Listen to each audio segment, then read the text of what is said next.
Assalamualaikum warahmatullahi wabarakatuh.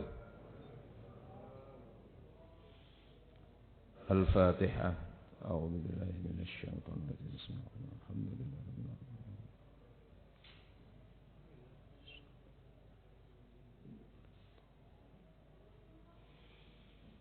Bismillahirrahmanirrahim. Bismillahirrahmanirrahim. Alhamdulillahi rabbil alamin. Wabihi nasta'in ala umurid dunya waddin. Wassalatu wassalamu ala ashrafil anbiya wal mursalin wa ala alihi at-tahirin wa ashabihi al-mujahidin al-muqarrabin, amma ba'd. Faqad qala ta'ala a'udzu billahi minasy syaithanir rajim.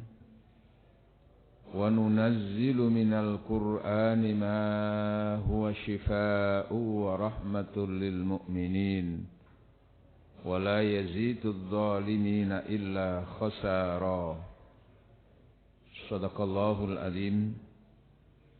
Hadirin wal hadirat, hamba-hamba Allah, jamaah salat subuh Masjid Al-Maghfirah yang senantiasa dirahmati Allah, diberkahi Allah, semuanya calon-calon tetap penduduk surga. Alhamdulillah, kita bersyukur rahmat Allah, nikmat Allah senantiasa tercurah dan terlimpah kepada kita. Begitu banyaknya nikmat Allah yang kita terima, kita tidak punya kemampuan untuk menghitung, apalagi mengukur. Maka kewajiban kita adalah bersyukur dan bersyukur. Salat subuh berjamaah dan kajian kita pada pagi hari ini mudah-mudahan bernilai syukur di hadapan Allah Subhanahu wa taala. Amin Allahumma amin. Hadirin wal hadirat yang dirahmati Allah.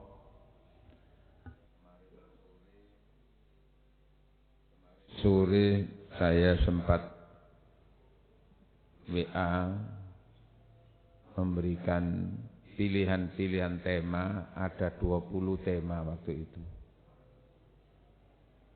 Tapi yo gak dipilih kabeh. Dipilih salah satunya. Beliau Bambang nopo? Bahari minta yang nomor berapa? Pokoknya temanya itu hidup dirahmati Allah bersama Al-Qur'an. Ngoten nggih. Sali terus iki sik masa-masa nuzulul Quran. Hadirin yang dirahmati oleh Allah. Al-Quran diturunkan adalah untuk keselamatan manusia, untuk kebahagiaan manusia dan kesuksesan manusia mulai dunia sampai akhirat. Untuk itu, maka bagaimana supaya kita ini mendapatkan rahmat, mendapatkan barokah dari Al-Quran? Yang pertama, proses untuk memperoleh keberkahan dan rahmat dari Allah melalui Al-Quran adalah kita mengimani Al-Quran. Di surat Al-Isra ayat 82 Allah menyatakan, A'udzu billahi minasy syaithanir rajim. Wa nunazzilu minal Qur'ani ma huwa shifaa'un wa rahmatun lil mu'minin wa la yazidudz zalimina illa khasara. Shadaqallahul azim. Wa nunazzilu minal Qur'an, dan kami turunkan. Allah menggunakan ungkapan kata kami, padahal Allah itu tunggal, esa. Betul? Mestinya kan aku. Tapi kok nahnu.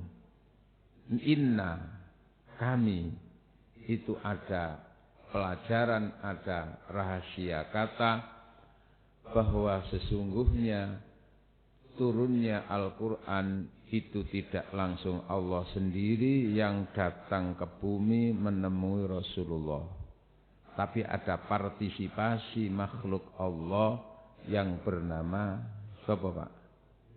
Malaikat Jibril. Maka di situ masuk kami. Setelah disampaikan oleh malaikat Jibril kepada Rasulullah, lalu diterima oleh Rasulullah, Allah memberikan kekuatan kepada Nabi Muhammad, yaitu kekuatan mengingat dan hafalan. Hafal. Allah berfirman, A'udzu billahi minasy syaithanir rajim. Sanuqri'uka fala tansa illa ma Allah. Kami bacakan, loh, kami bukan aku, kami bacakan kepadamu Al-Quran itu fala tansa. Setelah itu kamu tidak pernah lupa. Illa masya Allah, kecuali Allah berkehendak menjadikan lupa. Tapi Allah tidak menjadikan kelupaan pada diri Rasulullah dalam Al-Quran itu. Subhanallah. Kami dihafal. Rasul menerima sekali mendengar langsung hafal. Itu sama mungkin dengan kita bolak-balik ngerungokno, bolak-balik maca, bolak-balik lali. Nah, kami turunkan Al-Quran, ma huwa, yang mana Al-Quran itu syifaun, obat. Obat itu macam-macam dari sisi ketika ia dibaca, ketika ia direnungkan makna-maknanya, rahasia ada di dalam Al-Quran dan seterusnya. Di situ menemukan obat fisik dan juga bisa obat hati. Warahmatun, dan Al-Quran itu merupakan sumber rahmat Allah subhanahu wa ta'ala yang mendampingi dan menyertai Rasulullah Muhammad juga sebagai rahmatan lil alamin. Warahmatan lil mu'minin, dan rahmat bagi orang yang beriman. Berarti siapa yang dapat rahmati Allah? Pertama, dia adalah orang yang harus beriman kepada Allah, beriman kepada Al-Quran. Kalau tidak mengimani berarti kufur, zalim. Wala yazidudz zalimina, dan bagi orang-orang yang zalim, yang tidak beriman kepada Allah, beriman kepada Al-Quran, tidak tambah untuk mereka kecuali kerugian dan kerugian, penyesalan dan penyesalan. Jamaah yang dirahmati oleh Allah, maka rukun daripada rukun iman kita itu salah satunya adalah mengimani Al-Quran, bahwa Al-Quran ini adalah wahyu yang diturunkan oleh Allah kepada Nabi Muhammad melalui malaikat Jibril. Dan barang siapa yang membacanya itu adalah beribadah dan mendapatkan pahala. Mengimani Al-Quran sekaligus mengimani bahwa Al-Quran yang kita baca, yang ada di depan kita, yang kita miliki sampai sekarang itu adalah sebagaimana Al-Quran dulu ketika diturunkan kepada Nabi Muhammad, tidak mengalami pergeseran dan perubahan apapun berkaitan dengan ayatnya, hurufnya dan seterusnya.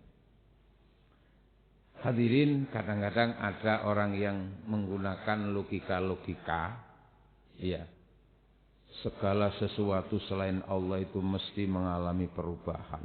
Kan gitu nggih? Yang tidak pernah berubah hanya Allah. Maka Al-Quran ini kan juga sudah berjalan 14 abad setengah. Mesti ya sunnatullah ya mesti mengalami pergeseran karena ia bukan Allah. Kadang-kadang kan begitu nggih. Hadirin yang dirahmati Allah.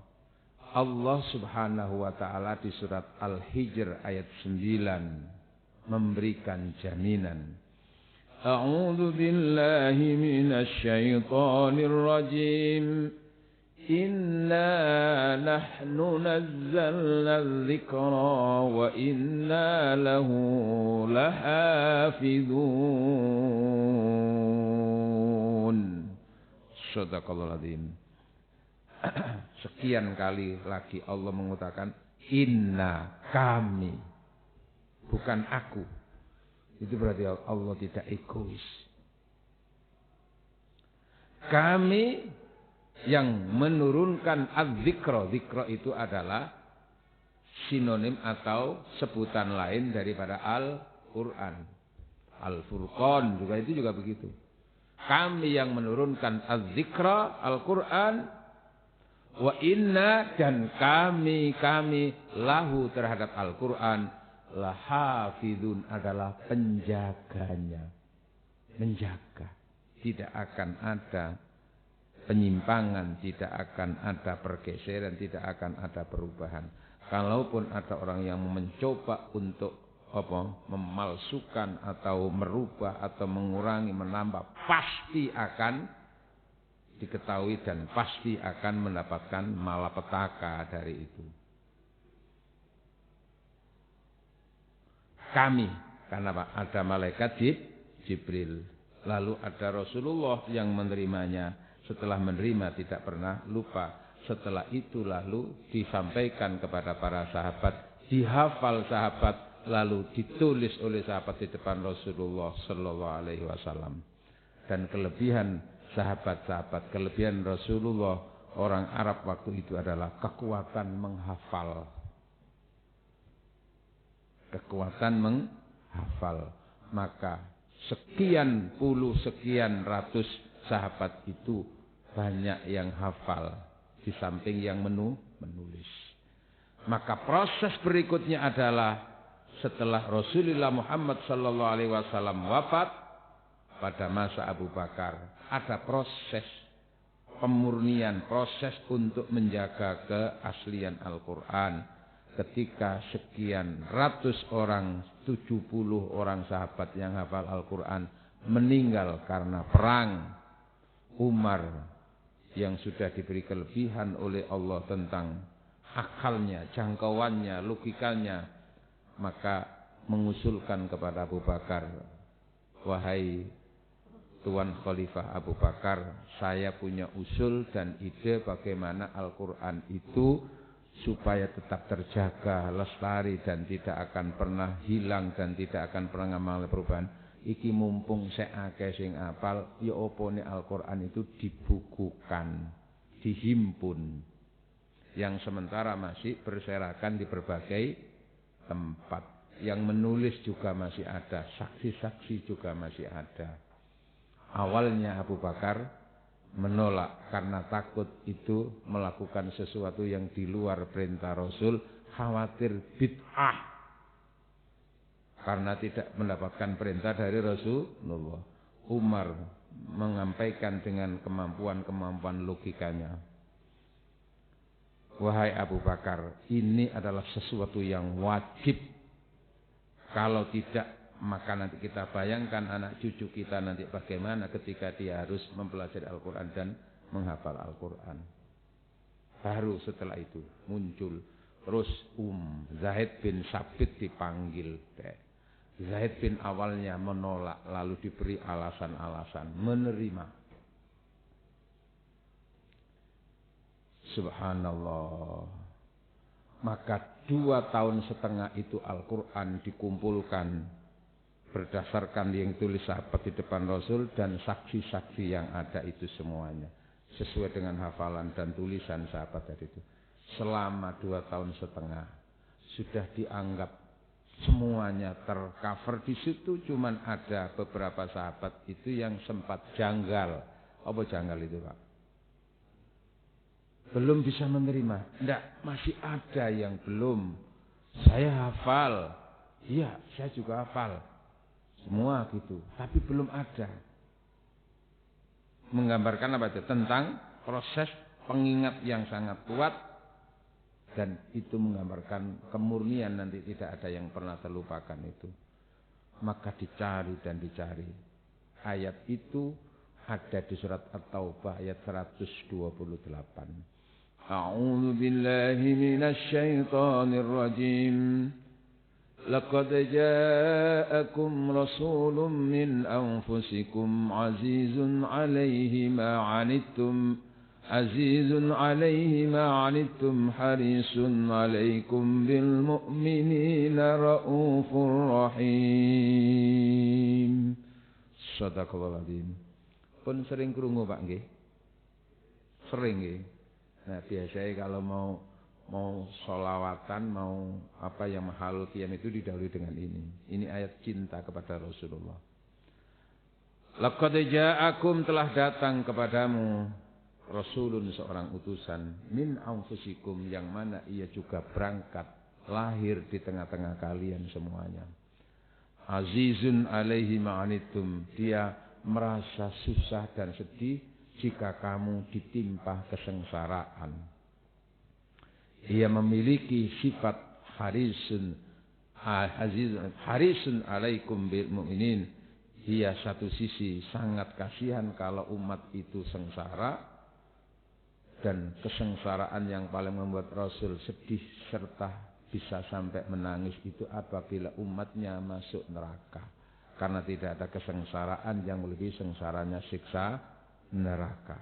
Maka Rasul ingin menyelamatkan dengan cara apa? Harisun alaikum bil mu'minin.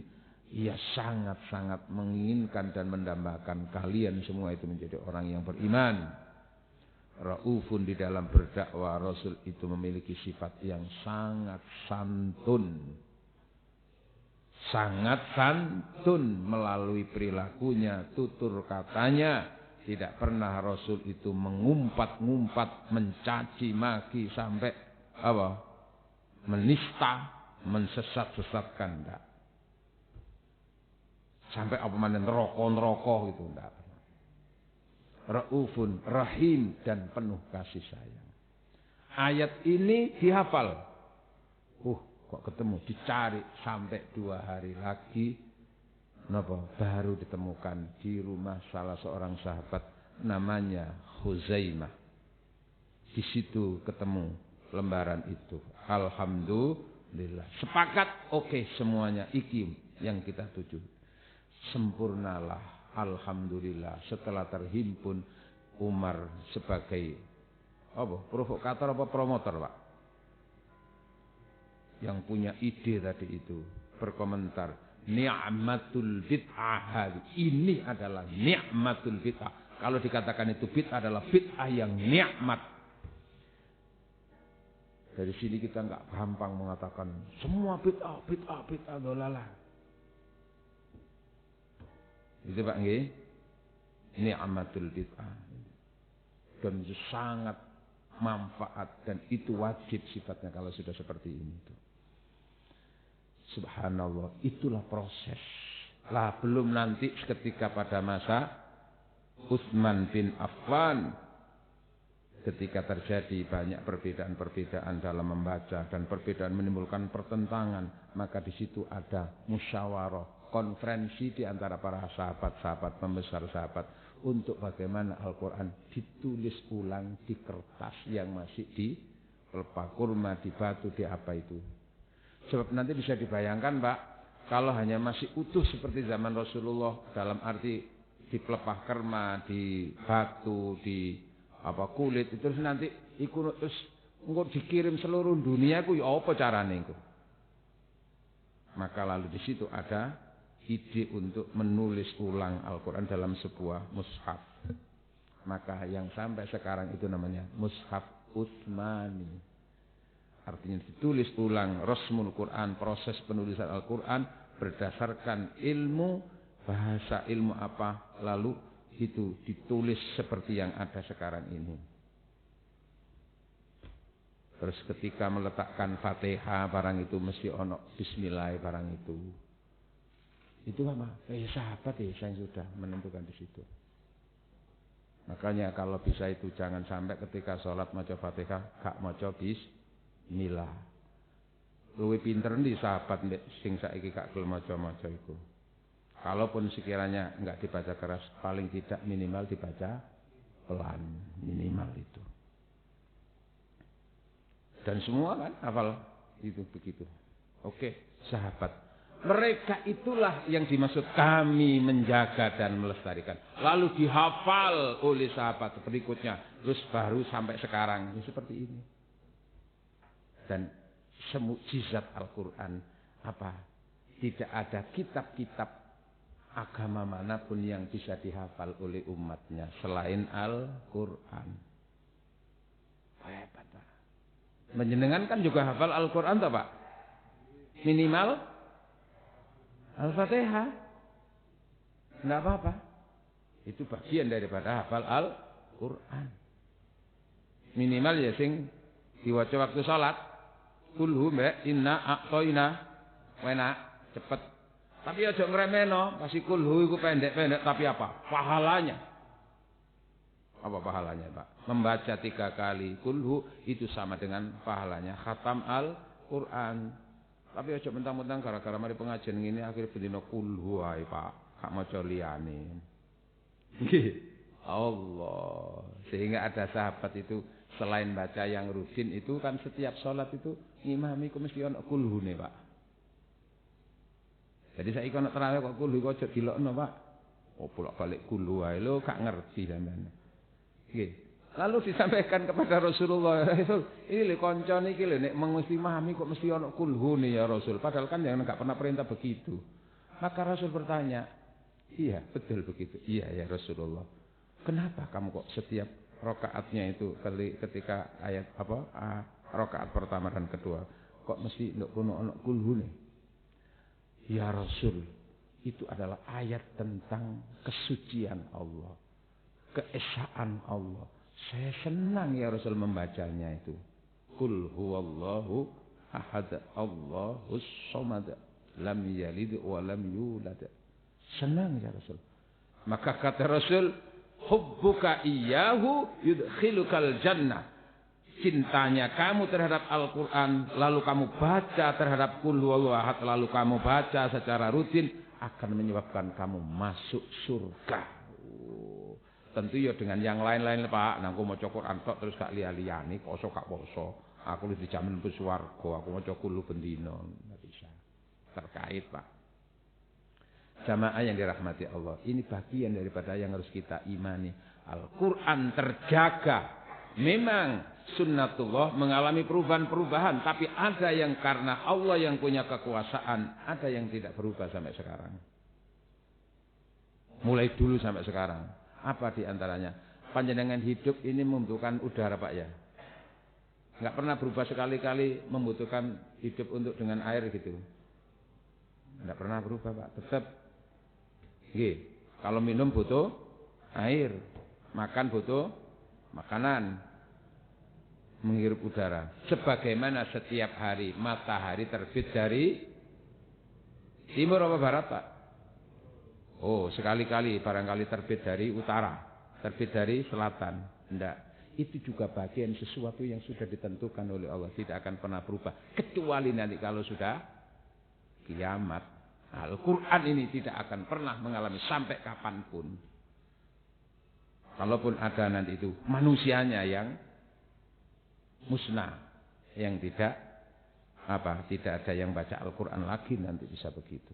Jamaah yang dirahmati Allah. Lalu untuk mendapatkan rahmat berikutnya selain mengimani, kenapa, Pak? Menjadikan Al-Quran sebagai bacaan rutin, Pak. Menjadikan Al-Quran sebagai bacaan rutin. Bahkan membaca Al-Quran itu bagian daripada apa yang dijanjikan oleh Rasulullah. Di antara 3 golongan yang dirindukan surga adalah talil Quran, orang-orang yang membaca Al-Quran. Istiqomah. Membaca Al-Quran secara eksis dan membaca Al-Quran secara XL. Kartunya namanya kartu XL ditambah dengan kekuatan kartu eksis, Pak. Maksudnya apa? Membaca Al-Quran menggunakan kartu Excel ekstra lillah. Woi. Betul? Dan continue terus menerus, tidak sekali baca khatam mari ngono 2 wulan gak maca-maca. Itu tidak eksis namanya, Pak. Apa eksis? Ekstra istiqomah. Ekstra istiqomah. Membaca dan mendengarkan. Di surat Al-A'raf ayat 205 Allah menyatakan, A'udzu billahi minasy syaithanir rajim. Wa idza quri'al Qur'anu fastami'u lahu wa ansitu la'allakum turhamun. Jika dibacakan, diperdengarkan Al-Qur'an, fastami'u lahu, maka dengarkan dan nek cara Jawa nenglengno, apa? Fokuskan perhatian kamu. La'allakum turhamun, agar kamu dirahmati Allah. Loh, berarti apa? Proses untuk mendapatkan rahmat dari Allah melalui Al-Qur'an itu adalah membaca lalu mendengar. Yang membaca dapat double, yang mendengar dapat 1. Tapi dari sisi 1 itu yang disampaikan Rasulullah, 1 itu pahalanya bukan 1 tapi 10. Man qara'a harfan min kitabillah kataballahu lahu bikulli harfin hasanatan wal hasanatu bi asyri amsalihha. Barang siapa yang membaca 1 huruf dari Al-Qur'an, maka Allah mencatatnya, malaikat mencatatnya, setiap 1 huruf itu 1 kebaikan, kebaikan itu menjadi berkembang menjadi 10. Jadi 1 huruf pahalanya minimal 10. Allah. Jamaah. Kula panjenengan kepengin ganjaran sing akeh nggih. Nah, Rasul menyatakan, aku tidak mengatakan alif lam mim harfun, tapi alif harfun, lam harfun, mim harfun. Jadi sehingga umpama jenengan niku maca Quran, a'udzu billahi minasy syaithanir rajim. Bismillahirrahmanirrahim.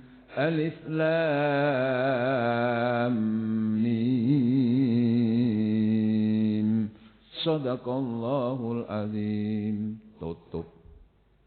Misalnya piro, Pak? Tolong lo. Masjid sampean, Pak. Alif itu 1 huruf, lam itu bisa 5 huruf. Lam mim. Bisa salah sih, Pak. Berarti piro rasane? Oleh piro rasane? 110, Pak. Tapi ojo karena ganjarane rumangsa akeh terus ditutup, wis akeh ganjaraku. Wis susuk-susuk. Dosaku gak sepiro kok. Lah ngawur ae. Ya iku. Dari situ. Jadi rahmatnya Al-Qur'an itu diantaranya bermakna pahala yang melimpah diberikan orang-orang yang membaca Al-Qur'an. Dan wis kedisian tuwa gak iso maca Qur'an ya apa wong anjene biyen-biyen gak belajar Qur'an. Tapi akhirnya wis tuwa rodok maca Quran ya rodok glotak-glatuk kadang kelira-keliru wae atau gak iso blas ya apa senang terhadap mendengarkan Al-Qur'an. Itu salah satu contoh. Senang orang baca Quran. Ngapunten nggih, mriki nggih tarawih ngete manten tarawih ya ana darusana. Jenengan nggih seneng ngoten niku. Nek gamelok nek kono minimal seneng apa? Ngirimi kono apa kopi susu ta apa kono. Enak dhewe cek gak ngantukan. Mboten apa-apa, sedekah. Itu apa? Bahwa orang-orang yang membaca Al-Quran itu hakikatnya sedang berdialog dengan Allah. Orang-orang yang membaca Al-Quran itu adalah ahlullahi fil ard, keluarga Allah di muka bumi. Dalam arti bukan keluarga-keluarga seperti keturunan itu, bukan, Pak. Tapi dia kenapa? Karena dia berdialog terus dengan Allah, maka ia seperti komunikasi terus dengan Allah. Makanya barang siapa yang ingin berdialog dengan Allah, bacalah Al-Quran. Bacalah Al-Quran. Itulah yang menyebabkan kenapa Allah merahmati. Karena itu kita itu supaya terus mendapatkan rahmat Allah, komunikasi terus dengan Allah, telkomsel dengan Allah. Apa Telkomsel, Pak? Terus lakukan komunikasi selalu. Kenapa? Karena Al-Quran itu adalah sebuah media zikir yang teragung. Maca Quran itu zikir kepada Allah yang teragung di situ. Itu komunikasi dengan Allah. Rahmat Allah diturunkan di situ melalui maca Al-Quran. Lah antara menghafal dan melihat lebih bagus mana, Pak? Lebih banyak pahalanya mana? Masing-masing ada kelebihan-kelebihannya. Nah, kalau dari sisi penggunaan mata, maka membaca tulisan walaupun hafal itu tentu lebih berpahala, menambah pahala dari penggunaan mata. Mungkin dengan membaca itu ada partikel-partikel spiritual yang akan membantu mata. Mungkin mesti ini umur sakmene wis gak sepiro ketok nyawang-nyawang. Tapi iki umur wis 75, wis 80, bahkan 90, tapi sik ketok terang iki. Maca-maca napa mandelok dhuwit ya barang sik ketok barang kadang-kadang. Oh, kan ada, Pak. Umur 35 ngono maca. Loh, Ustaz masih bisa maca segitu kecil. Alhamdulillah. Lah sampean kula mboten ketinggal ya, Pak. Menapa Pak ngoten? Ya mbuh sampean lapo lho.